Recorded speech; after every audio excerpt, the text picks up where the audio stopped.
ఓం నమో వెంకటేశాయ.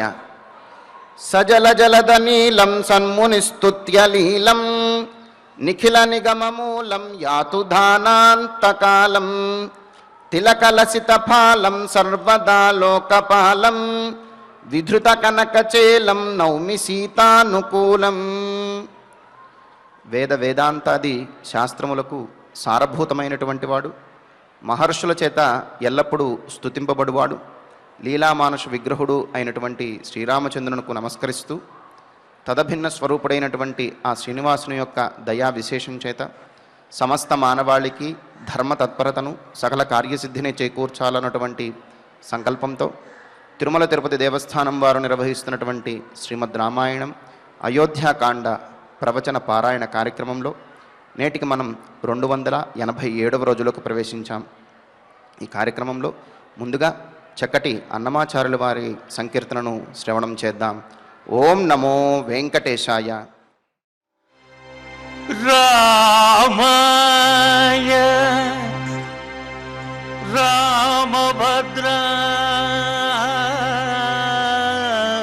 రామభద్రాయ రామచంద్రాయ వేధసే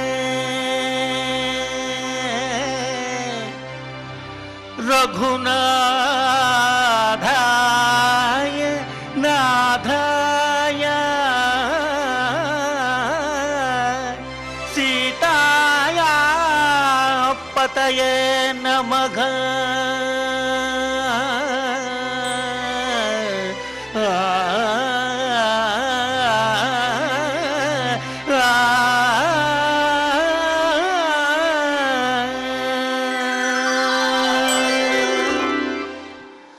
శ్రీరామని నామమే విరుచిరా, శ్రీరామని నామమే విరుచిరా, ఓ రామని నామ వెంత రుచిరా, శ్రీరామని నామమే విరుచిరా, ఓ రామని నామ వెంత రుచిరా,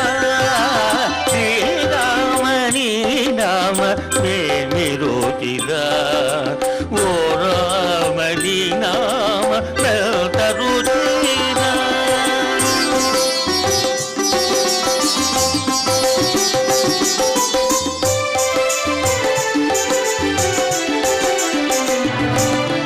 కధిరాజ ప్రహ్లాద ధరణి విభీషణుల గాచిన నీ నామ మే విరుచిరా,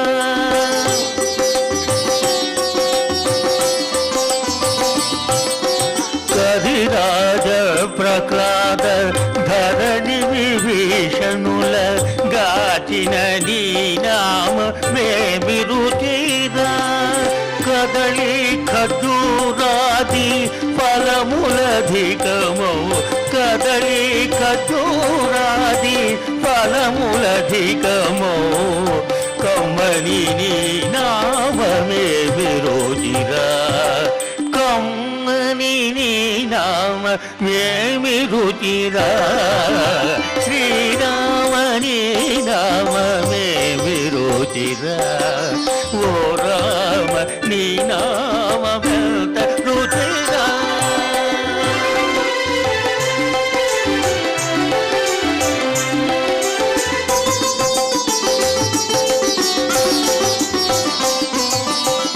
నవరసముల కన్న నవనీతముల కంటే అధికము నీ నామ మేమి రుచిరా,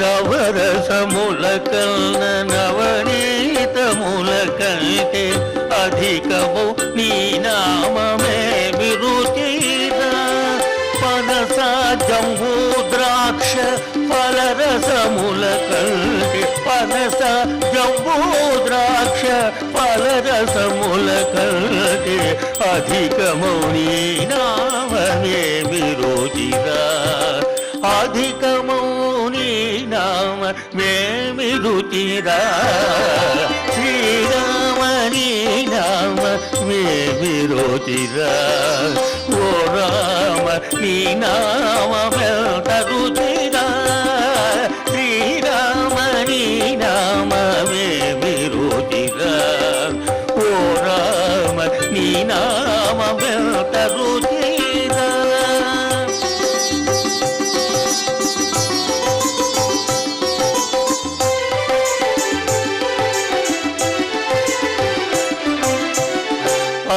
అంజనాతనయ హృత్కమలోనందు రంగిల్లు నీ నామమే విరుచిరా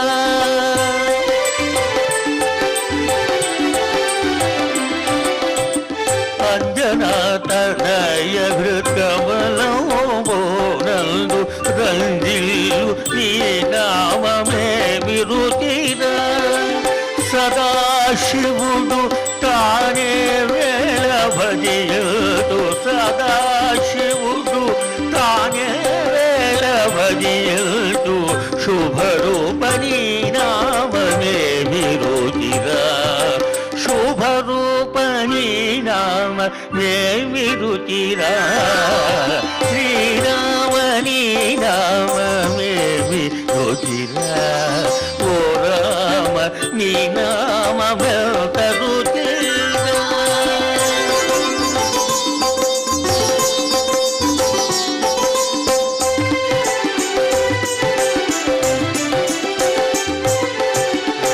సారములేని సంసార తరణమునకు తారకము నీ నామమే విరుచిరా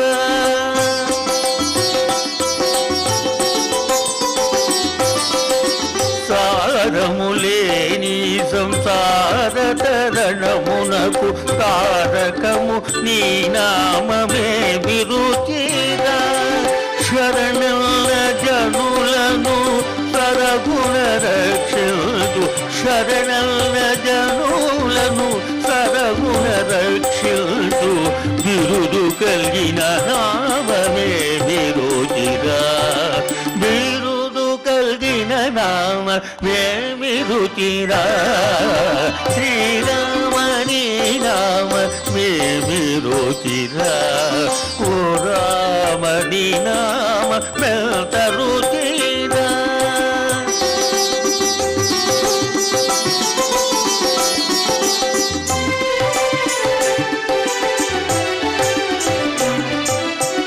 తుంబురు నారదులు డంబు మీరగ గానంబు చేసెడి నీ నామ విరుచిరా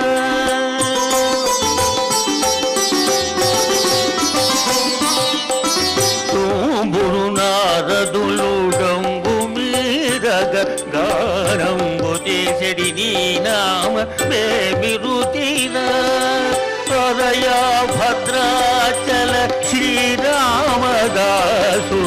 హృదయ భద్రాచల శ్రీరామదాసుని ఏలిన నీ నామమే విరుచిరా ఏలిన నీ నామమే విరుచిరా శ్రీరామ నీ నామమే విరుచిరా ఓ రామ నీ నామమెంత రుచిరా శ్రీరామ నీ నామమే విరుచిరా ఓ రామ నీ నామమెంత రుచిరా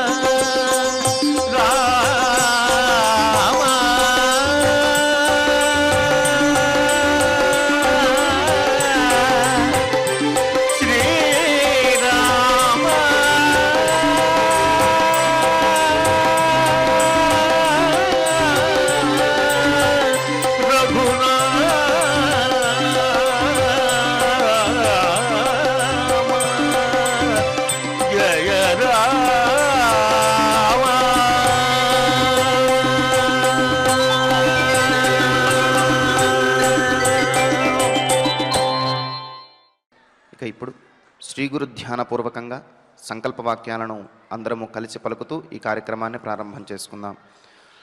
శ్రీ గురు ధ్యానం గురుర్బ్రహ్మా గురుర్విష్ణు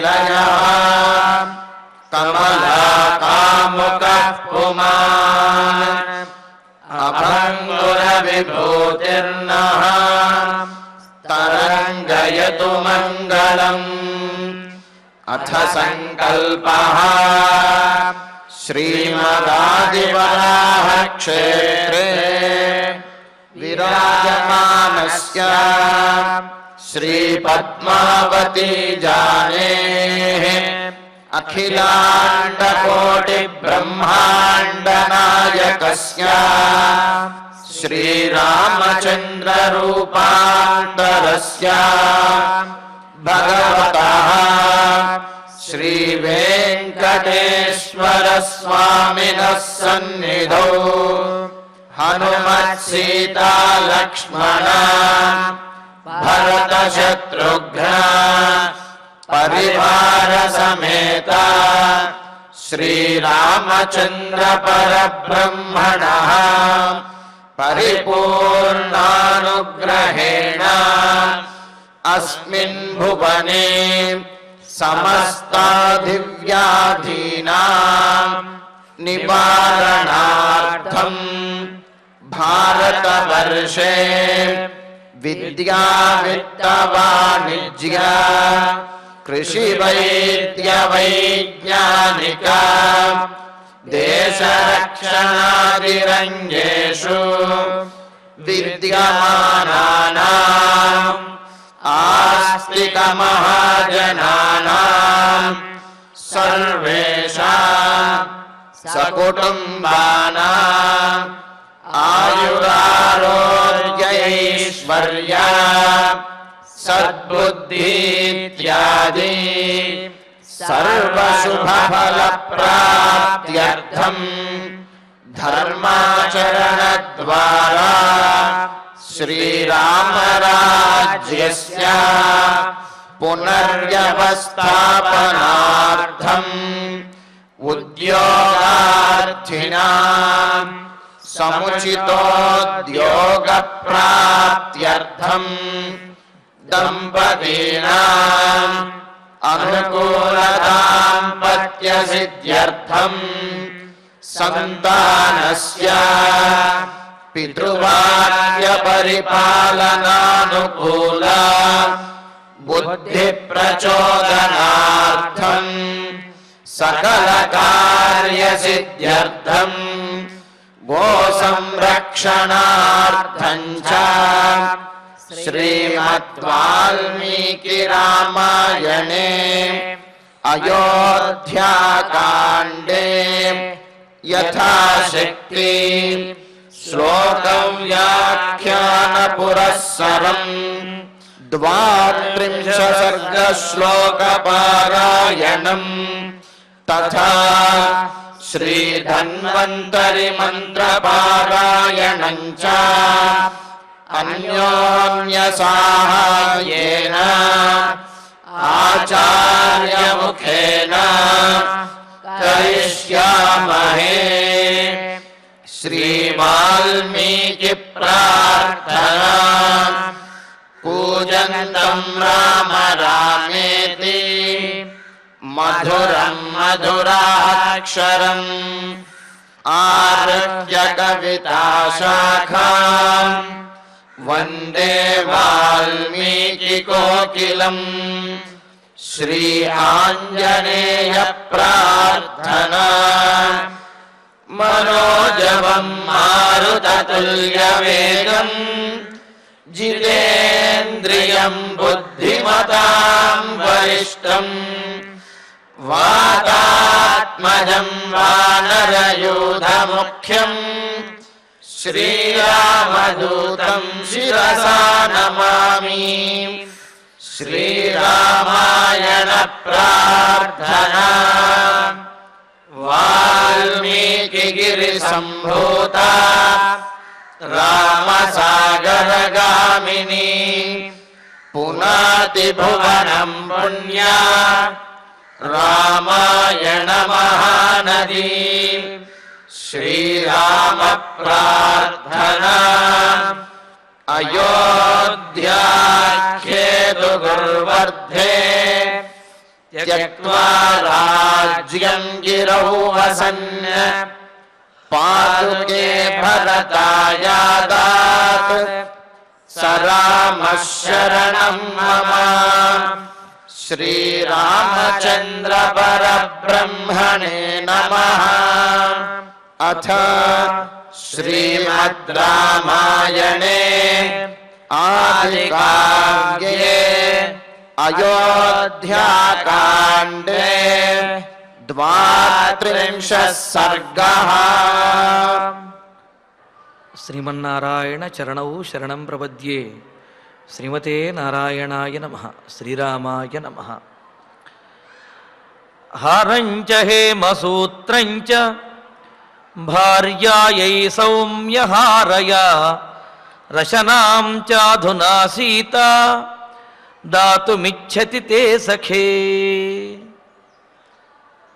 రామచంద్రమూర్తి తన మందిరానికి, తన అంతఃపురానికి వచ్చినటువంటి సుయజ్ఞుల వారికి సముచితమైనటువంటి సత్కారము చేసి తన వద్దనున్నటువంటి సువర్ణ ఖచ్చితమైన ఆ భుజకీర్తులు, కంకణములు మొదలైన ఆభరణములను వాటిని ఇస్తూ వారిని పూజిస్తూ అలా సత్కరించడంలోనే ఉన్నాడు. సత్కరిస్తూ ఆనందిస్తూ ఉంటే ఇంతలో సీతాదేవి రాముణ్ణి చూచి, మరి ఆ విషయం గుర్తు చెయ్యరా అన్నట్లుగా అన్నది. అనేటప్పటికీ రాముడు అవును కదా అని వెంటనే సుయజ్ఞుల వారితోటి రామచంద్రమూర్తి ఈ విధంగా అంటున్నాడు. సౌమ్యమైనటువంటి స్వభావం కలిగిన ఓ సుయజ్ఞ సఖే మిత్రమా, హారంచ హేమసూత్రంచ రసనాంచ. ఒక చిన్న విషయం ఏమిటి అంటే ఆ హారము అంటే స్త్రీలు ధరించేటటువంటి హారమును, అక్కడ ముత్యాల హారము, చంద్రహారం మొదలైనటువంటివి అన్నమాట. అటువంటి చంద్రహారము, ముత్యాహారము మొదలైన ఆ స్త్రీలు ధరించే హారము, హేమసూత్రం మెడలో ధరించేటటువంటి బంగారుమయమైనటువంటి సూత్రము ఏదైతే ఉందో అది, రశనాం, రశన అంటే నడుముకు ధరించేటటువంటి వడ్డాణం. అలాగా రశనాం వడ్డాణమును అధునా ఇప్పుడు సీతాదేవి ఇవ్వాలనుకుంటున్నది అన్నాడు. అదేమిటి సీతాదేవి, నాకు ఈ ఆభరణాలు నేనేం పెట్టుకుంటాను అని చెప్పి సుయజ్ఞుల వారికి అనిపిస్తుంది కదా. అందుకని వెంటనే చెబుతున్నాడు, తవ భార్యాయై దాతుమిచ్చతి. మీ భార్య కోసమని చెప్పి సీతాదేవి ఇవి ఇవ్వాలి అని చెప్పి ముచ్చటపడుతున్నది అని. సహజంగా అయితే ఇవి కొనుక్కోవాలి అని, ఇవి తీసుకోవాలి అని, ఇవి నాకు కావాలి అని చెప్పి ముచ్చటపడటం అనేది సహజం, పరిపాటి, సామాన్యంగా జరిగేదే. కానీ ఇక్కడ సీతాదేవి భర్తతో, రామచంద్రమూర్తితో ఏం చెప్పించదలుచుకున్నది అంటే, ఈ ఆభరణాలు ఏవైతే ఉన్నాయో చంద్రహారము, ముత్యాలహారము, అదేవిధంగా సూత్రములు, బంగారమయమైనటువంటి చక్కటి సూత్రములు, అలాగే మెడలో ధరించేటటువంటి బంగారు సూత్రములు, అలాగే నడుముకు ధరించేటటువంటి బంగారుమయమైనటువంటి వడ్డాణము, వీటిని సుయజ్ఞ మిత్రమా మీ భార్య కోసమని చెప్పి సీతాదేవి ఇవ్వాలి అని ముచ్చటపడుతున్నది అని అన్నాడు. అంటే ఆమె కూడా రాముడు ఎంతటి దానశీలత కలిగినటువంటి వాడో, దానశీలో, అదేవిధంగా సీతాదేవి కూడా ఆ విషయంలో ఏమాత్రము ఆమె వెనుకడుగు వేసేది కాదు, తగ్గే ప్రసక్తి లేదన్నమాట. అలాగా ఆమె కూడా దానం చేయటము అంటే తన దగ్గర ఉన్నటువంటి ఆ వస్తువులను అవి నిష్ప్రయోజనం కాకుండా సముచితమైనటువంటి వారికి ఇవ్వడం ద్వారా వాటికి సార్థకత చేకూరాలి, అవి సప్రయోజనంగా ఉండాలి అని ఆమె యొక్క భావన కూడా. అందుకనే రాముడి ద్వారా చెప్పిస్తున్నది, మిత్రమా సుయజ్ఞ, నా భార్య సీతాదేవి మీ భార్య కోసమని చెప్పి ఈ చంద్రహారములు, ఆ వడ్డాణము మొదలైనవన్నీ కూడా ఇవ్వదలుచుకున్నది. కావున వాటన్నింటినీ కూడా స్వీకరించి నీ భార్యకు సమర్పించవయ్యా, దయచేసి వాటిని స్వీకరించడానికి అంగీకరించు అని చెప్పి ప్రార్థిస్తున్నాడు. అందుకే కదా శ్రద్ధయాదేయం అశ్రద్ధయాదేయం హ్రియాదేయం హ్రియాదే, ఇట్లాగా అంటే ఆ చేసేటటువంటిది శ్రద్ధగా చెయ్యాలి, అశ్రద్ధగా చేయకూడదు. భయంతో చెయ్యాలి, అంటే అవతల వారికి ఏమైనా ఇబ్బంది కలుగుతుందేమోనని భయంతో చెయ్యాలి. హ్రియా అయ్యా మేము ఇంతకంటే ఎక్కువ చెయ్యలేకపోతున్నాము అనేటువంటి ఒక రకమైన సిగ్గుతో అంటే చేసే పని మీద సిగ్గు కాదు, ఇంతకంటే మేము ఎక్కువ చేయలేకపోతున్నాము, మీరు మహాత్ములు అనే ఉద్దేశంతో అవతల వారికి వాళ్ళు సంవిధాదేయం అని చెప్పి ఇలాగా మనకు శిక్షావళిలో చెబుతారు. కావున వేదం చెబుతున్నది.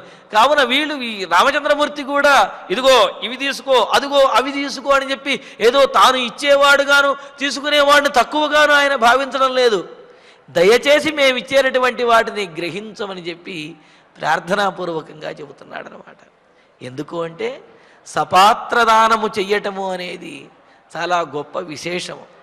పైగా మనం ఇచ్చేటటువంటిది సరైనటువంటి యోగ్యులైనటువంటి వారికి చెందింది అంటే దాని ఫలాన్ని మనము కూడా పూర్తిగా పొందగలుగుతాం. కావున అటువంటి పుణ్యాత్ములు లభించినప్పుడు దర్పంతో కాకుండా ఆదరంతో వారిని గౌరవించాలి, ఆదరంతో వారిని సత్కరించాలి అనే విషయం దీని ద్వారా తెలుస్తున్నది. అందుకే రాముడు కూడా అంటున్నాడు, ఇలా సీతాదేవి ఇవ్వదలుచుకున్నది కావున వాటిని కూడా మీరు గ్రహించండి అని చెప్పి అంటూ అంగదాని విచిత్రాణి కేయూరాణి శుభాని చ ప్రయచ్చతి సఖేతుభ్యం భార్యాయై గచ్చతి వనం. సఖే మిత్రమా, వనం గచ్చతి, వనవాసానికి బయలుదేరి వెళుతున్నటువంటి మేము ఈ సీతాదేవి నాతో పాటు వనవాసానికి సీతాదేవి కూడా వస్తున్నది కదా, అలాగే వనవాసానికి వచ్చేస్తున్నటువంటి సీతాదేవి భార్యాయై, నీ భార్య కోసము, నీ భార్య ధరించడం కోసము అని చెప్పి విచిత్రాణి అంగదాని, భుజముల యందు ధరించిన అరవంకీలు అని అంటారనుకుంటా, ఆ భుజముల యందు ధరించేటటువంటి ఆభరణములను, శుభాని మంగళకరములైనటువంటి కేయూరాణి, అలాగే ఆ భుజముల కింద చేతికి ధరించేటటువంటి కేయూరములు అంటారు, ఆ కేయూరములు అనే ఆభరణములు ఏవైతే ఉన్నాయో వాటిని కూడా తుభ్యం ప్రయచ్చతి, నీ భార్య కొరకని చెప్పి నీకు ఇవ్వదలుచుకున్నది అని చెప్పి అంటున్నాడు. ఎందుకు అంటే మరి ఆ తీసుకునేటటువంటి వాడి యొక్క గొప్పతనాన్ని బట్టి ఇచ్చినటువంటి వాడి యొక్క దానం అనేది సార్థకత చెందుతుంది.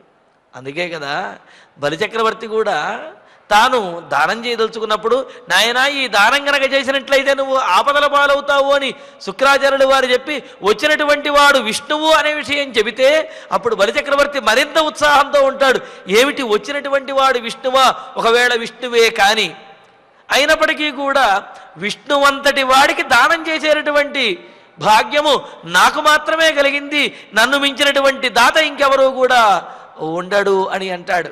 అందుకనే చెబుతారు, కృతయుగంలో దాత అంటే బలిచక్రవర్తి అని, త్రేతాయుగంలో దాత అంటే రామచంద్రమూర్తి అని చెప్పి మనకు స్మృతుల్లో చాలా చక్కగా తెలియజేశారు. కృతేతు బలిరభూత్ అని చెబుతూ కృతయుగంలో దానశీలులలో గొప్పవాళ్ళు ఎవరయ్యా అంటే బలిచక్రవర్తి అని అన్నారు. మరి త్రేతాయుగంలో ఎవరు అంటే రామచంద్రమూర్తి అన్నారు. ఎందుకంటే తాను ఎటువంటి కాలంలో ఉన్నా, తనకు ఎటువంటి కష్టం వస్తున్నా, ఏ స్థితిలో ఉన్నా సరే తాను చెయ్యదలిచినటువంటి దానాన్ని, తాను కాపాడదలిచినటువంటి మనుషుల్ని కూడా ఎవరిని విడవలేదు. ఆ దానధర్మాలు చేస్తూనే ఉన్నాడు, ఆశ్రయించినటువంటి వారిని రక్షిస్తూనే ఉన్నాడు రామచంద్రమూర్తి. మరి అటువంటి స్వభావం కలిగిన వాడు కావుననే తాను ఎంతో వినయంతో ఆ సుయజ్ఞుల వారితో ఈ విధంగా అంటున్నాడు, కేయూరాణి తుభ్యం ప్రయచ్చతి. బాహు నూపురములు, బాహు పురువులు అంటారు, అంటే ఆ బాహువులకు అలంకరించుకునేటువంటి చిన్న చిన్న ఆభరణములు, బాహువుల పైన అలంకరించేటటువంటి పెద్ద పెద్ద ఆభరణములు, వీటినన్నిటినీ కూడా మీ భార్య కొరకు మీకు ఇవ్వాలి అని చెప్పి అనుకుంటున్నది సీతాదేవి. కావున దయచేసి వాటిని గ్రహించండి అని అంటూ పర్యంకమగ్ర్యాస్తరణం నానారత్న విభూషితం తమపీచ్చతి వైదేహి ప్రతిష్టాపయితుం త్వయి. ఇంకా వీటినే కాదు, ఇంకా కొన్ని వస్తువులను కూడా ఇవ్వాలి అని అనుకుంటున్నది. అగ్ర్యాస్తరణం, ఉత్తమమైనటువంటి శ్రేష్టమైనటువంటి పరుపుల చేత కూర్చబడినది, ఉన్నతంగా ఉండేటటువంటిది అయిన నానారత్న విభూషితం, ఆ చుట్టూ కూడా అనేకమైనటువంటి రత్నముల చేత పొదగబడినటువంటిది అయిన తం పర్యంకమపి, ఆ హంసతూలిక తలపం ఏదైతే ఉన్నదో పాన్పు, ఆ పాన్పును కూడా మీకోసం ఇవ్వాలి అని చెప్పి సీతాదేవి అనుకుంటూ ఉన్నది అన్నారు. ఆ హంసతూలికా తలపము చుట్టూ, ఆ పర్యంకము శయనం చుట్టూ రత్నములు పెట్టడం ద్వారా ఒక్క దీపము గనక వెలిగించినట్లయితే ఆ దీపము ఆ మణులలో ప్రతిఫలించి ప్రతిబింబించి ఆ గది అంతా కూడా చక్కగా దీపపు కాంతులతోటి విరాజిల్లుతూ ఉంటుంది. పైగా స్వయం ప్రకాశకములైనటువంటి కొన్ని మణులు కూడా ఉన్నాయి. అంటే ఏమిటి? చీకట్లో కూడా ప్రకాశించేటటువంటి మణులు. అటువంటి మణులతో పొదగబడినటువంటి ఆ ఆసనములు, అలాగే ఆ పర్యంకములు, శయనములు ఏవైతే ఉన్నాయో శయ్యలు, చక్కటి పరుపులతో కూడినటువంటి శయ్యలు, ఆ శయ్యలను త్వయి ప్రతిష్టాపయితుం, నీకు ఇవ్వటం కోసం, నీయందు నీకు సమర్పించడం కోసము వైదేహి ఇచ్చతి, విదేహరాజ తనయ అయినటువంటి వైదేహి సీతాదేవి నీకు ఇవ్వాలి అని చెప్పి ముచ్చటపడుతున్నది, కోరుకుంటున్నది. కావున అంగీకరించి వాటిని స్వీకరించండి అయ్యా అని అంటూ, నాగశత్రుం జయో నామ మాతులోయం దదౌ మమ తంతే గజ సహస్రేణ దదామి ద్విజ పుంగవా. ఇంతేకాదు, నేను కూడా ఇంకొన్ని వస్తువులు ఇవ్వాలనుకుంటున్నాను. అవి సీతాదేవి ద్వారా నాకు వచ్చినటువంటి వస్తువులు. ఏమిటంటే, ద్విజపుంగవ, బ్రాహ్మణ శ్రేష్ఠుడా, జ్ఞానపూర్ణమైనటువంటి జన్మ కలిగినటువంటి సుయజ్ఞ, యం మాతులహ మమ దదౌ, మా మాతులహ మేనమామగారు ఏదైతే నాకు ఇచ్చారో, ఏమిటది? శత్రుంజయన్నామనాగ, శత్రుంజయము అనే గొప్ప ఏనుగు, మదపుటేనుగు, పట్టపుటేనుగు ఏదైతే ఉందో ఆ పట్టపుటేనుగుని తం గజ సహస్రేణ తే దదామి, వాటిని 1000 ఏనుగులతో పాటు నీకు ఇస్తాను అని అన్నాడు. రామచంద్రమూర్తి చూడండి, తన మేనమామ ఇచ్చినటువంటి శత్రుంజయము అనే ఆ పట్టపుటేనుగును, పెద్ద ఏనుగుని మిగతా 1000 ఏనుగులతో కలిపి ఆ ఏనుగుని నీకు ఇవ్వదలుచుకున్నాను అన్నాడు. అందుకనే వాటిని ఇస్తాను, స్వీకరించండి అని చెప్పి. బాగానే ఉందండి. ఇప్పుడు మనకు సందేహం వస్తుంది, ఏనుగుని దానం చేసినటువంటి వాడు ఏనుగుని ఇచ్చాడు, బాగానే ఉంది, దాన్ని పోషించేది ఎలాగా? ఎంత భక్తితో ఇచ్చినప్పటికీ కూడా దాన్ని పోషించడం కష్టం కదా. అంటే ఈ గోదానములు కానీ లేకపోతే ఇటువంటి దానములు ఇచ్చేటటువంటి వారు దానికి సంబంధించినటువంటి గ్రాసము అని అంటారు. అంటే వాటికి ఆహారానికి సంబంధించినటువంటి ద్రవ్యమును, ఆ ఏర్పాట్లను కూడా, ఆ శాలలను కూడా వారే ఏర్పాటు చేయాలి అని మనకు శాస్త్రం చెబుతున్నది.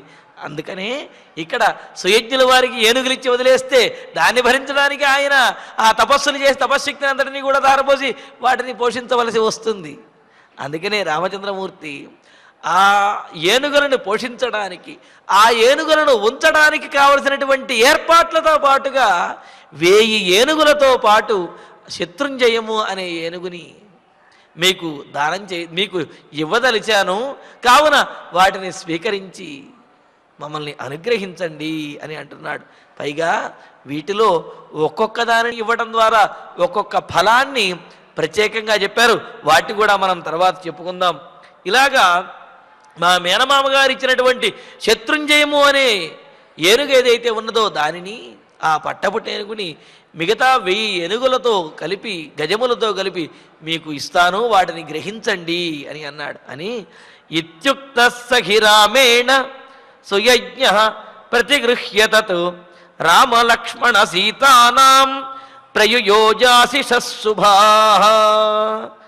సుయజ్ఞుడు రామచంద్రమూర్తి ఇంత చక్కగా, ఇంత వినయంగా, పూజాపూర్వకంగా, సత్కారపూర్వకంగా, శ్రద్ధతోటి ఇలాగ ఇవ్వదలుచుకుంటే సుయజ్ఞులు కాదనకుండా వాటిని కూడా చక్కగా ఆనందంగా ప్రీతితోటి స్వీకరించాడు. ఇత్యుక్త రామేణ, ఇత్యుక్త రాముని చేత ఈ విధంగా ప్రార్థింపబడినటువంటి, ఇలాగ వినయంతో చెప్పబడిన సహా సుయజ్ఞ, ఆ సుయజ్ఞుల వారు తత్ ప్రతిగృహ్య రాముడిచ్చినటువంటి ఆ ఆభరణములను సీతాదేవి ఆ సుయజ్ఞుల వారి యొక్క భార్య కోసం ఇచ్చినటువంటి ఆ ఆభరణములను అలాగే 1000 ఏనుగులతో కూడినటువంటి శత్రుంజయము అనే ఒకానొక పట్టపు టేనుగును వాటిని కూడా ప్రతిగృహ్య గ్రహించి స్వీకరించి, ఇక్కడ ప్రతిగృహ్య అని చెప్పటము అలాగే దదామి అని రాముడు అనడంలో ఉద్దేశం ఏమిటి అంటే, సహజంగా ఎక్కడికైనా వీళ్ళు వనవాసానికి వెళుతున్నారు కావున అయ్యా మేము వనవాసానికి వెళుతున్నాము, వనవాసానికి వెళ్ళి వచ్చే వరకు కూడా ఈ వస్తువులను మీరు చక్కగా వాడుకోండి, కాపాడండి, ఆ తర్వాత మాకు ఇచ్చేయండి అని చెప్పి అనే భావన రావచ్చు. కానీ అటువంటి భావన ఏమీ లేదు. అందుకనే రామచంద్రమూర్తి దదామి అని అనేశాడు. దదామి అనే దానికి అర్థం చెబుతారు, స్వస్వత్వ నివృత్తి పరస్వత్వోత్పత్తి అని చెబుతూ శాస్త్రంలో తాను వాటిని విడిచిపెట్టేసి ఇతరులకు స్వాధీనం చేసి చెయ్యటము స్వాధీనీకరణం అని అంటారు. అంటే ఇతరులకు స్వాధీనం చేసి వేయటం అంతే తప్ప వాటిని కొన్ని రోజులు నీ దగ్గర ఉంచి ఆ తర్వాత మళ్ళీ నేను వచ్చిన తర్వాత నాకు ఇవ్వు అంటే వాటిని స్వాధీనం చేయటము, వాటిని దానం చేయటము, ఇచ్చివేయటము అని అనటం కుదరదు. వాటిని భద్రపరచటము అని అనాలి. కానీ ఇక్కడ రాముడు సుయజ్ఞుల వారి దగ్గర భద్రపరచడం లేదు, సుయజ్ఞుల వారికి స్వాధీనం చేసేస్తున్నాడు. ఇక అవి సుయజ్ఞుల వారికే చెందుతాయి. ఆ విధంగా అంటే ప్రతిగృహ్య అలాగ రాముడిచ్చినటువంటి వాటిని తీసుకుని, అంటే మళ్ళీ రాముడికి తిరిగి ఇవ్వవలసినటువంటి అవసరం లేనటువంటివైనా దానంగా ఇచ్చినటువంటివైన వాటిని గ్రహించి రామ లక్ష్మణ సీతానాం, రాముడికి లక్ష్మణుడికి సీత ఈ ముగ్గురికి కూడా, సీతారాములకి లక్ష్మణస్వామికి కూడా శుభాహ ఆశిష ప్రయుయోజ, శుభకరమైనటువంటి ఆశీస్సులను ఇచ్చాడు. ఎందుకు అంటే మరి వాళ్ళు వనవాసానికి వెళుతున్నారు. ఇంకొక ముఖ్యమైన విశేషం, రాముని యొక్క సీతారాములు లక్ష్మణస్వామి వీరి యొక్క అవతార ప్రయోజనము అనే ఏదైతే ఘనకార్యం ఉన్నదో, అవతార ప్రయోజనం ఏదైతే ఉన్నదో అది ఈ వనవాసము ద్వారానే సిద్ధించబోతున్నది. కావున అంత గొప్పదైనటువంటి వనవాసానికి వెళుతున్నారు. అందుకనే వారు సమర్పించినటువంటి వాటిని ఆదరంతో స్వీకరించిన వాడై సీతారాములకు లక్ష్మణస్వామికి కూడా శుభకరమైనటువంటి ఆశీస్సులను ఇచ్చారు. ఇలా ఆశీస్సులు తీసుకోవటం ద్వారా ప్రయోజనం ఏమిటండి అని అంటే, నిత్యకర్మానుష్ఠాన నిరతులు సత్యసంధులు, ఇది గుర్తుపెట్టుకోవాలి, సత్యసంధులు ధర్మాచరణ చేసినటువంటి వారు, వారికి వాక్శుద్ధి అనేది ఉంటుందన్నమాట. ఆ వాక్శుద్ధి ద్వారా వారు అన్నటువంటి మాటలు అవి సిద్ధించి తీరుతాయి, వారి ఆశీస్సులు ఫలిస్తాయి. అందుకనే మనము పెద్దల దగ్గర ఆశీస్సులు తీసుకుని వారికి నమస్కరించి వారి యొక్క ఆశీస్సులు తీసుకుని ఏదైనా సరే పెద్ద పెద్ద పనులు కానివ్వండి, ఏదైనా దైవ కార్యం కానీ చేసేటప్పుడు పెద్దల యొక్క ఆశీస్సులు తీసుకుంటాం. అంటే ఆ కార్యములు నిర్విఘ్నంగా పరిపూర్తి అవ్వటం కోసము, విజయాన్ని సాధించడం కోసము వీరి యొక్క ఆశీస్సులు సహకరిస్తాయన్నమాట. అందుకనే సుయజ్ఞుల వారు రామలక్ష్మణ సీతారాం శుభాహ ఆశిష ప్రయుయోజ, సీతారాములకు లక్ష్మణస్వామికి కూడా ఆశీస్సులను ఇచ్చారు. జాగ్రత్తగా, అంటే క్షేమంగా వెళ్ళి లాభంగా రండి అని అంటుంటారు కదా ఎక్కడికైనా వెళుతుంటే, ఆ విధంగా ఈయన కూడా వారికి శుభకరమైన మంగళకరమైనటువంటి ఆశీస్సులను ఇచ్చారు. ఇచ్చి అధభ్రాతరమవ్యగ్రం ప్రియం రామ ప్రియం వద సౌమిత్రిం వాచేదం బ్రహ్మేవ త్రిదశేశ్వరం. మరి సుయజ్ఞుల వారికి చేయవలసినటువంటి సత్కారం మొత్తం పూర్తయింది. వారు సీతారాములను లక్ష్మణస్వామిని కూడా చక్కగా ఆశీర్వదించారు, ఆశీస్సులను ఇచ్చారు. మరి వారిని చక్కగా సాగనంపి లక్ష్మణుడితోటి రామచంద్రుడు అంటున్నాడు, లక్ష్మణ మరొక విశేషం ఉన్నది. ఆ తరువాత ప్రియం వద, ప్రియంగా మాట్లాడడంలో గొప్పవాడైన, ప్రియముగానే మాట్లాడేటువంటి వాడు రామచంద్రమూర్తిలో ఉన్న లక్షణం అన్నమాట. ఇంతకుముందు కూడా అనుకున్నాం, స్మితభాషి, మితభాషి, పూర్వభాషి రాఘవ అని చెబుతూ ఆయన నవ్వుతూ మాట్లాడేవాడు, మితంగా మాట్లాడేవాడు, ముందుగా మాట్లాడేవాడు. వాడు మాట్లాడిన తర్వాతే నేను మాట్లాడాలి, నేనెందుకు ముందుగా మాట్లాడాలి అనే భావన ఏమాత్రము రాముడిలో లేదు. ముందు మాట్లాడేవాడు, నవ్వుతూ మాట్లాడేవాడు, మితంగా మాట్లాడేవాడు, ప్రియంగా మాట్లాడేవాడు. ఇంతకంటే గొప్ప లక్షణం ఇంకేముంటుంది? నోరు మంచిదైతే ఊరు మంచిదవుతుంది అని అంటారు. కావున నోటిని అదుపులో పెట్టుకుని చక్కటి మాటలు, సవ్యమైనటువంటి మాటలు మాట్లాడినట్లయితే అందరూ కూడా అనుకూలంగా ఉంటారు. అదే నోరు కనుక మంచిది కాకపోతే ఎంతటి వారైనా సరే అందరి చేత కూడా నిందలు పొందవలసి వస్తుంది. మరి ఇక్కడ ప్రియం వదః, ప్రియముగా మాట్లాడేటువంటి లక్షణం కలిగిన వాడైన రామచంద్రమూర్తి అవ్యగ్రం, ఎటువంటి తొందరపాటు లేనివాడు, కలత చెందనటువంటి వాడు, ఇచ్చినటువంటి కార్యాన్ని సక్రమంగా నిర్వర్తించడంలో సమర్థుడైనటువంటి వాడైన ప్రియం భ్రాతరం, తనకిష్టమైన వాడైన భ్రాతరం లక్ష్మణుని ఉద్దేశించి బ్రహ్మ త్రిదశేశ్వరం ఇవ, బ్రహ్మగారు ఇంద్రుడితో మాట్లాడినట్లుగా. ఎందుకు అంటే ఇంద్రాది దేవతలందరూ కూడా వారికి వచ్చినటువంటి ఆపదలను ముందుగా బ్రహ్మగారికి తెలియజేస్తే ఆ బ్రహ్మగారితో కలిసి మహావిష్ణువు దగ్గరికి వెళ్ళి వారి యొక్క ఆపదలన్నీ కూడా తీర్చుకునేవారు. అంటే ఇంద్రాది దేవతలకు బ్రహ్మగారు ఎల్లప్పుడూ కూడా అందుబాటులో ఉంటూ వారి యొక్క పాలనను చూస్తూ ఉండేవారు. ఆ సందర్భంలో బ్రహ్మగారు ఇంద్రుడికి అనేకమైనటువంటి విషయాలను ఉపదేశించేవారు. ఆ విధంగా బ్రహ్మ, చతుర్ముఖ బ్రహ్మ, త్రిదశేశ్వరం, త్రిదశాహ అంటే దేవతలోని అర్థము, త్రిదశేశ్వర దేవతలకు రాజైనటువంటి ఇంద్రునితోటి చెప్పినట్లుగా ఇదం ఉవాచ, రామచంద్రమూర్తి లక్ష్మణస్వామితోటి ఈ మాటను చెబుతూ ఉన్నాడు. ఇక్కడ అవ్యగ్రం ఉవాచ అని కూడా అన్వయం చెబుతారు.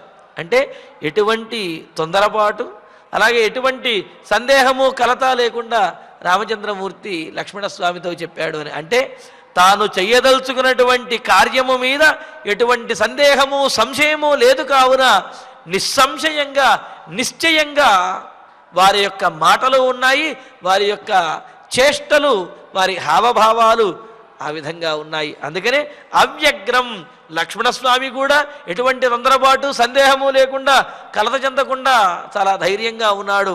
రాముడు కూడా ఈ అవ్యగ్రం అనే మాట ఉవాచ అనే దానికి క్రియా విశేషణంగా చెప్పినట్లయితే అవ్యగ్రం, ఎటువంటి సందేహము, ఎటువంటి తొట్టుబాటు లేకపోతే తొందరపాటు, కలత లేకుండా నిశ్చయ బుద్ధితోటి లక్ష్మణస్వామికి ఈ విధంగా చెబుతున్నాడు. ఏమని చెబుతున్నాడు? నాయన, ఇంకా కొంతమంది మహాత్ములు ఉన్నారు, వారిని కూడా తీసుకురమ్మంటూ అగస్త్యం కౌశికంచైవ తావుభౌ బ్రాహ్మణోత్తమౌ అర్చయాహూయ సౌమిత్రే రత్నసస్యమివాంబుభిః. సౌమిత్రే, లక్ష్మణ, ఇంకొక పని కూడా ఉంది. అగస్త్యం, అగస్త్యముని యొక్క పుత్రుడిని, కౌశికం విశ్వామిత్రుని యొక్క పుత్రుడు, వారిని తౌ ఉభౌ ఆ ఇరువురిని కూడా, అగస్త్య మహర్షి యొక్క పుత్రుడిని, విశ్వామిత్రుని యొక్క పుత్రుడు వీరెవరైతే ఉన్నారో వారిని బ్రాహ్మణోత్తమౌ, వారు సామాన్యమైన వారు కాదు, బ్రహ్మవర్చస్సుతోటి వెలుగొందుతూ ఉండేటటువంటి వారు బ్రాహ్మణోత్తముల, వారిని ఆహూయ, సాదరంగా ఆహ్వానించి అంబుభిః సస్యం ఇవ, సస్యమును, పంటలను, మొక్కలను నీటితోటి కడిగినట్లుగా, అంటే నీటితోటి ఆ మొక్కలకు నీళ్లు పోసినట్లుగా ఆ విధంగా వారిని పిలిచి వాళ్ళ కాళ్ళు కడిగి రత్నైః అర్చయ, రత్నముల చేత వారిని సత్కరించవయ్యా, సత్కరిద్దాం, వారిని కూడా పిలుచుకురావయ్యా అని అంటున్నాడు. అందుకని ఇక్కడ అగస్త్యం కౌశికం అని చెప్పడంలో ఉద్దేశం ఏమిటంటే అగస్త్యపుత్రుడు కూడా, అగస్త్య మహర్షి అంతటి వాడు, విశ్వామిత్రుని యొక్క పుత్రుడు కూడా అంతటి గొప్పవాడు అని తెలియజేయటం కోసమే వారి యొక్క పేర్లతో పాటు ఇక్కడ వీరిని సంబోధించారన్నమాట. మరి అంతటి గొప్పవాళ్ళైన వారిని తీసుకువచ్చి మొక్కలకు నీరు పోసినట్టుగా, మొక్కలకు నీరు పోస్తే ఏమవుతాయి? చక్కగా పుష్పించి ఫలిస్తాయి, ఆనందిస్తాయి. అదేవిధంగా వారిని పిలిచి చక్కగా సత్కారపూర్వకంగా వారి యొక్క కాళ్ళు గడిగి వారు ఆనందించి మొక్కలు ఏ విధంగా అయితే పుష్పించి ఫలించి ఫలసాయాన్ని అందజేస్తాయో అదేవిధంగా వీరి కూడా నీవు చేసేటటువంటి ఈ పాదప్రక్షాళన, అలాగే ఈ రత్నములను సమర్పించడం, వీటి ద్వారా వారు కూడా మనకు ఆశీస్సులు అనే ఫలములను అందిస్తారు. కావున లక్ష్మణ, నీవు వెళ్ళి వెంటనే అగస్త్యపుత్రులని, విశ్వామిత్రపుత్రులని వారిని తీసుకువచ్చి చక్కగా సత్కరించి అనేకమైనటువంటి రత్నములతోటి వారిని అర్చించు, మనం అర్చిద్దాము, వారిని తెలుసుకురా అని చెప్పి రామచంద్రమూర్తి లక్ష్మణస్వామితో అంటూ, తర్పయస్వ మహాబాహో గోసహస్రైశ్చ మానద సువర్ణరజతైశ్చైవ మణిభిశ్చ మహాధనైః. రత్నములు అంటే కేవలము ఆ మణులు అనే అర్థము కాదు, విలువైనటువంటి వస్తువులు అనే అర్థం కూడా ఉన్నదన్నమాట. రత్నం శ్రేష్ఠే అని చెబుతూ శ్రేష్టమైనటువంటి శ్రేష్టమైనది అనే అర్థంలో కూడా రత్నం అనే పదాన్ని ప్రయోగిస్తాం. అందుకనే కదా కన్యారత్నము అని అంటాం. కన్యారత్నము అంటే శ్రేష్టమైనటువంటి ఉత్తమమైనటువంటి కన్యా అని అర్థం. అలాగే ఇక్కడ అనేకమైన రత్నములు అంటే విలువైనటువంటి శ్రేష్టమైనటువంటి వస్త్రం, శ్రేష్టమైనటువంటి ద్రవ్యముల చేత వారిని తృప్తిపరచు అంటూ, తర్పయస్వ మహాబాహో గో సహస్రైశ్చ మానద సువర్ణ రజతైశ్చైవ మణిభిశ్చ మహాధనైః అని అంటూ, మహాబాహో గొప్ప బాహుబల సంపన్నుడమైనటువంటి లక్ష్మణ, మానద, మానద అనే దానికి గొప్ప ఆత్మవిశ్వాసము ఆత్మగౌరవము కలిగినటువంటి వాడు అనేది ఒక అర్థం అయితే, మానం దదాదీతి మానద అంటే గౌరవాన్ని ఇచ్చేటటువంటి వాడు, గౌరవంగా ఉండేటటువంటి వాడు, ఇతరులని గౌరవించేటటువంటి వాడు అని అనే ఉద్దేశంతో మానద గౌరవం ఇచ్చేటటువంటి వాడా, గౌరవం ఇవ్వడంలో నేర్పరి అయినటువంటి వాడా, సంస్కారం కలిగిన వాడా, గోసహస్రైశ్చ వేల కొలది ఆవుల చేత,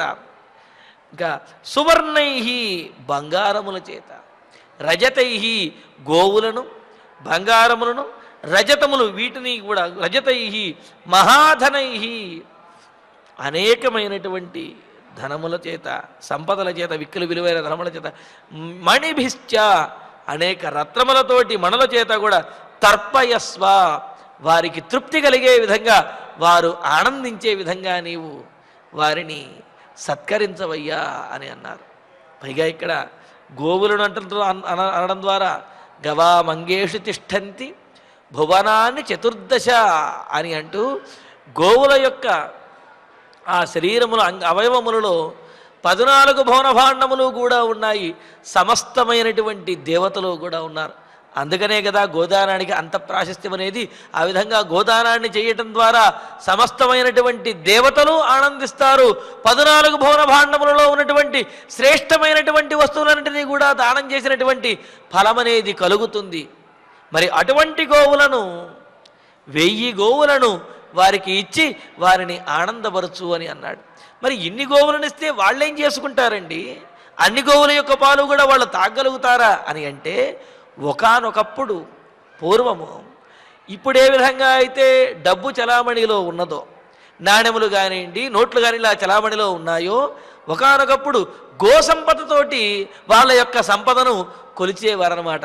వాళ్ళకి అన్ని గోవులు ఉన్నాయి కాబట్టి వాళ్ళు అంత సంపద కలిగిన వారు, వీరికి ఇన్ని గోవులు ఉన్నాయి కాబట్టి వీరు ఇంత సంపద కలిగిన వారు అని చెప్పి. అందుకనే మహాభారతంలో ఉత్తర గోగ్రహణ సమయంలో కూడా విరాట మహారాజుకు ఉన్నటువంటి సంపద ఏమిటి అంటే గోసంపద అని అన్నారు.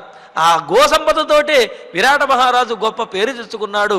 ఆ గోసంపదతోటే ఆయన ధర్మంగా చక్కగా రాజ్యాన్ని పరిపాలిస్తున్నాడు అని చెప్పి. కావున ఇన్ని గోవులు కలిగాడు అంటే అంత గొప్పవాడు అని చెప్పి ఆ విధంగా గోసంపదతోటి వారి యొక్క సంపదను కొలిచేవారు. అందుకనే ఇన్ని వేల కొలది గోవులు ఉన్నాయి అంటే, అన్ని గోవులను సేవిస్తున్నారు అంటే అది పుణ్యప్రదము. అదేవిధంగా అంత సంపద కలిగినటువంటి వారు గొప్ప సంపన్నులు, ఐశ్వర్యం కలిగిన వాళ్ళు అనేది గోవుల ద్వారా తెలియజేసేవాళ్ళు. కావున మరి వేల కొలది గోవులను ఇవ్వడం ద్వారా వారిని ఐశ్వర్యవంతులను, సంపన్నులను చేసి వారి యొక్క ఆశీస్సులను పొందడం ఇక్కడ మన ఉద్దేశ్యం అన్నమాట. అందుకనే గో సహస్రైశ్చ వేల కొలది చక్కటి ఆవులను, సువర్ణై రజతై మహాధనై మణిభిశ్చ బంగారుమయమైన అదేవిధంగా రజతమయమైనటువంటి వస్తువుల చేత, మహాధనై అనేకమైనటువంటి ధనములతోటి మణులతోటి కూడా వారిని తృప్తిపరచి వారికి ఆనందాన్ని కలుగజేసి వారిని సత్కరించవయ్యా లక్ష్మణ అని చెప్పి రామచంద్రమూర్తి మిగతా వారిని కూడా సత్కరించమని చెప్పి లక్ష్మణస్వామితో అంటున్నాడు. ఇంకో మాట కూడా అంటున్నాడు, చూడండి ఇక్కడ ఎంత ముందు చూపుతో మాట్లాడుతున్నాడో. కౌసల్యాంచయాశీర్భిః భక్త పర్యుపతిష్ఠతి ఆచార్యస్తైత్తిరీయాణాం అభిరూపశ్చ వేదవిత్. ఈ తర్వాత శ్లోకానికి దీనికి కలిపి కూడా ఒకే అన్వయం చెప్పుకోవాలి. సౌమిత్రే లక్ష్మణ, తైత్తిరీయాణం, తైత్తిరీయ శాఖకు చెందినటువంటి ఆచార్య అధ్యాపకుడు, మనకు తైత్తిరీయ శాఖను ఉపదేశించినటువంటి ఆ వేద శాఖను ఉపదేశించి అధ్యయనం చేసి ఉపదేశం చేస్తున్నటువంటి ఆచార్యుడు ఎవరైతే ఉన్నారో ఆ ఆచార్యుడు అభిరూప. అభిరూప అంటే పండితుడు అని అర్థం. సహజంగా అభిరూప అంటే అందమైనటువంటి వాడు అని అర్థం చెప్పాలి. కానీ అభిరూప శబ్దానికి నిఘంటువులలో ప్రాప్తరూప స్వరూప అభిరూప బుధ మనోజ్ఞయో అని చెబుతూ స్వరూప అభిరూప అనే ఈ పదాలన్నీ కూడా మనోజ్ఞమైనటువంటి వాడు, బుద్ధిమంతుడు, అదేవిధంగా పండితుడు, అలాగే అందమైనటువంటి వాడు అని ఇన్ని అర్థాలు తెలియజేస్తున్నారు. ఇక్కడ ఆ ఆచార్యుడు అందమైన వాడు అని చెప్పడంలో ఔచిత్యం ఏమీ లేదు. ఆ ఆచార్యుడు అభిరూప, గొప్ప పండితుడు, బుద్ధిమంతుడు, బాగా చదువుకున్నవాడు, అందరికీ కూడా ఆ తైత్తిరీయ శాఖను బోధించేటటువంటి ఆచార్యుడు. ఆ ఆచార్యుడు వేదవితు, వేదవేత్త అయినటువంటి ఆయన. యహ, ఏ బ్రాహ్మణోత్తముడైతే ఉన్నాడో ఆయన భక్త, భక్తితోటి అంటే ప్రేమతోటి ఆదరణతోటి కౌసల్యాంచ ఆశీర్భిః పర్యుపతిష్ఠతి, మన తల్లి కౌసల్యాదేవిని కూడా ఎప్పుడూ ఆశీస్సులతోటి, ఆమె యందు ఆదరభావనతోటి ఆమెను అనుగ్రహిస్తూ, ఆశీస్సులతోటి ఆదరమైనటువంటి మాటలతోటి ఆమెలో ధైర్యాన్ని నింపేటటువంటి వాడు, ఆమెను అనుగ్రహించినటువంటి వాడు ఆ తైత్తిరీయాధ్యాపకుడైనటువంటి ఆచార్యులు. మరి ఆ ఆచార్యులని తస్యయానంచరాశీశ్చ సౌమిత్రే సంప్రదాపయ కౌశేయాణి చ వస్త్రాణి యావత్ తుష్యతి సద్విజః. అటువంటి వాడైన ఆ ఆచార్యులకి సద్విజః, ఆ బ్రాహ్మణోత్తముడు యావత్ తుష్యతి, ఎప్పటి వరకు అయితే తృప్తి పొందడో, ఎప్పటి వరకు అయితే తృప్తిని పొందుతాడో, ఎంత ధనాన్ని లేకపోతే ఎంత ద్రవ్యాన్ని ఇస్తే ఆయన పరిపూర్ణమైనటువంటి తృప్తిని పొందుతాడో, తస్య, ఆ బ్రాహ్మణోత్తముడికి యానం, వాహనములను, దాసీశ్చ, పరిచారికలు, దాసీజనములను, అలాగే కౌశేయాని వస్త్రాన్ని, పట్టు వస్త్రములను కూడా సంప్రదాపయ, ఆ బ్రాహ్మణోత్తముడికి ఇచ్చి వారిని గౌరవించవయ్యా అని చెబుతున్నారు. ఎందుకు అంటే సీతారామలక్ష్మణుడు వనవాసానికి వెళ్ళిన తర్వాత కౌసల్యాదేవికి ధైర్యం చెప్పేటటువంటి వాళ్ళు, ఆమెను ఆమెకు ఆశీస్సులు ఇచ్చేటటువంటి వారు వీరు. కావున తైత్తిరీయాధ్యాపకుడైనటువంటి ఆచార్యులు వారు ఎవరైతే ఉన్నారో వారు కౌసల్యాదేవికి ధైర్యం చెప్పగలరు, ఆమె యొక్క యోగక్షేమలను విచారించగలరు. కావున అటువంటి వారైన ఆచార్యులు వారికి వారు ఎంతవరకు తృప్తి చెందుతారో అంతవరకు కూడా ఈ విధంగా వాహనములను, అదేవిధంగా రత్నములు, ద్రవ్యములు మొదలైనటువంటి వాటినన్నింటినీ, దాసీజనమును, పరిచారకులను, వీరందరినీ కూడా ఆ తైత్తిరీయాధ్యాపకులైన మన ఆచార్యులు ఎవరైతే ఉన్నారో వారికి సమర్పించి తల్లి యొక్క యోగక్షేమములను చూచే విధంగా వారిని ప్రార్థించవయ్యా లక్ష్మణ. మహాత్ములు వారు గనక ఆశీస్సులను ఇచ్చారు అంటే వారు ఇచ్చినటువంటి మాట తప్పరు, వారి మాటకు తిరుగులేదు. కావున మన తల్లి అయినటువంటి కౌసల్యాదేవి కూడా చక్కగా క్షేమంగా ఇక్కడ అయోధ్యానగరంలో ఉండగలుగుతుంది.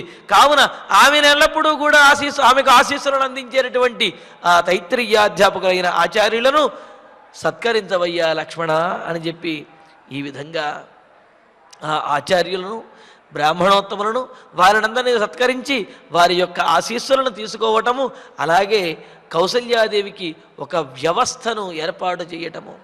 కౌసల్యాదేవిని ఆశీస్సులు ఇచ్చి ఆమె యొక్క యోగక్షేమమును విచారించేటటువంటి వారిని కూడా ఏర్పాటు చేసేటటువంటి ఉద్దేశ్యంతో తమ దగ్గర ఉన్నటువంటి ఐశ్వర్యములను, ధనమును, అదేవిధంగా పరిచారిక గణములను వీటినన్నిటినీ కూడా ఆ బ్రాహ్మణోత్తములకి, అదేవిధంగా తైత్రీయ అధ్యాపకునికి వారందరికీ కూడా సమర్పిస్తూ ఉన్నారు.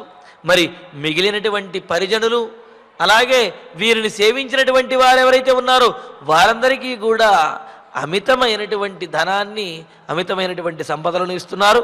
ఆ విశేషాలను తర్వాతి ప్రవచనంలో తెలుసుకుందాము.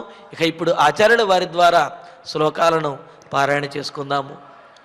హారంచ హారంచ హేమసూత్రంచ హేమసూత్రంచ భార్యాయై భార్యాయై సౌమ్యహారయా సౌమ్యహారయా రసనాంచ రసనాంచ అధునా సీత అధునా సీత దాతుమిచ్చతి దాతుమిచ్చతి తే సఖే తే సఖే అంగదాని అంగదాని విచిత్రాణి విచిత్రాణి కేయూరాణి కేయూరాణి శుభాని చ శుభాని చ ప్రయచ్చతి ప్రయచ్చతి సఖేతుభ్యం సఖేతుభ్యం భార్యాయై భార్యాయై గచ్చతి వనం గచ్చతి వనం పర్యంకం పర్యంకం అగ్ర్యాస్తరణం అగ్ర్యాస్తరణం నానారత్న నానారత్న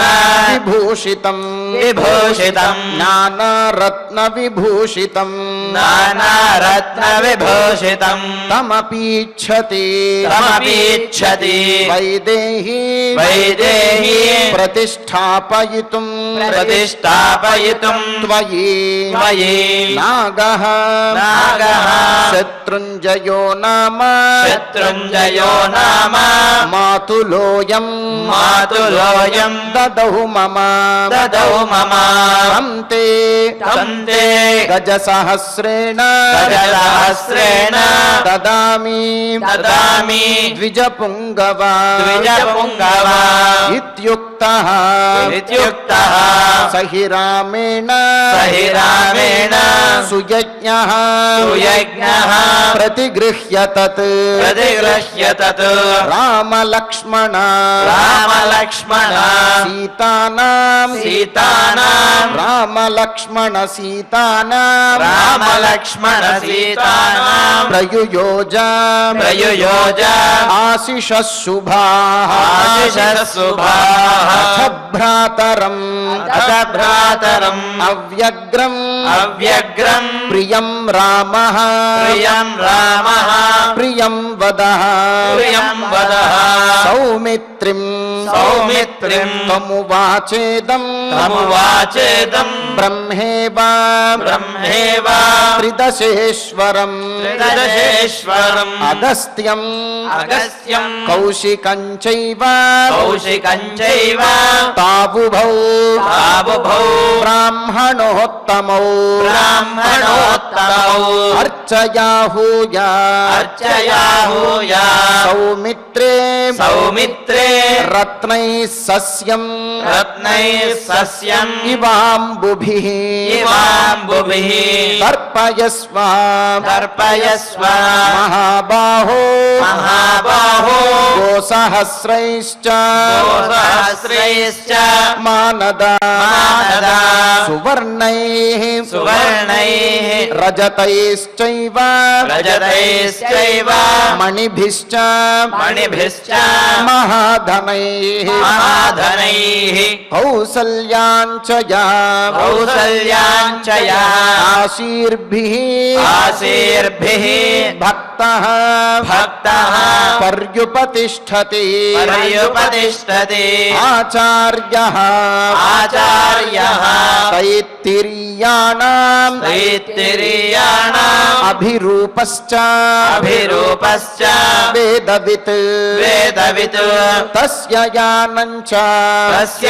యానం చ దాసీశ్చ దాసీశ్చ సౌమిత్రే సౌమిత్రే नेत्रे संप्रदापया कौशेयानि च वस्त्राणि यावत् तुष्यति सद्विजः इत्यार्षे श्रीमद् रामायणे आदिकाव्ये अयोध्याकाण्डे द्वात्रिंशे सर्गे दश श्लोकाः ఫలశ్రుతి నుండి మంగళాంతం వరకు అందరము కలిసి పఠిద్దాం. ఫలశ్రుతి ఆయుష్యమారోగ్యకరం యశస్యం సౌభ్రాతృకం బుద్ధికరం సుఖం చ శ్రోతవ్యమేతన్నియమేన సద్భిః ఆఖ్యానమోజస్కరమృద్భికామైః శ్రీరామచంద్ర పరబ్రహ్మణే నమః. అథ ధన్వంతరి ధ్యానం అచ్యుతానంద గోవింద విష్ణో నారాయణామృత రోగాన్ మే నాశయా శేషాన్ ఆశు ధన్వంతరే హరే ఆరోగ్యం దీర్ఘమాయుష్యం బలం తేజోధియం శ్రియం స్వభక్తేభ్యో న గృహ్ణంతం వందే ధన్వంతరిం హరిం. ధన్వంతరేరిమం శ్లోకం భక్త్యా నిత్యం పఠంతి యే అనారోగ్యం న తేషాం స్యాత్ సుఖం జీవంతి తే చిరం. ఓం నమో భగవతే వాసుదేవాయ ధన్వంతరయే అమృతకలశహస్తాయ వజ్రజలౌకహస్తాయ సర్వామయ వినాశనాయ త్రైలోక్యనాథాయ మహావిష్ణవే స్వాహా. ఓం వాసుదేవాయ విద్మహే సుధాహస్తాయ ధీమహి తన్నో ధన్వంతరి ప్రచోదయాత్.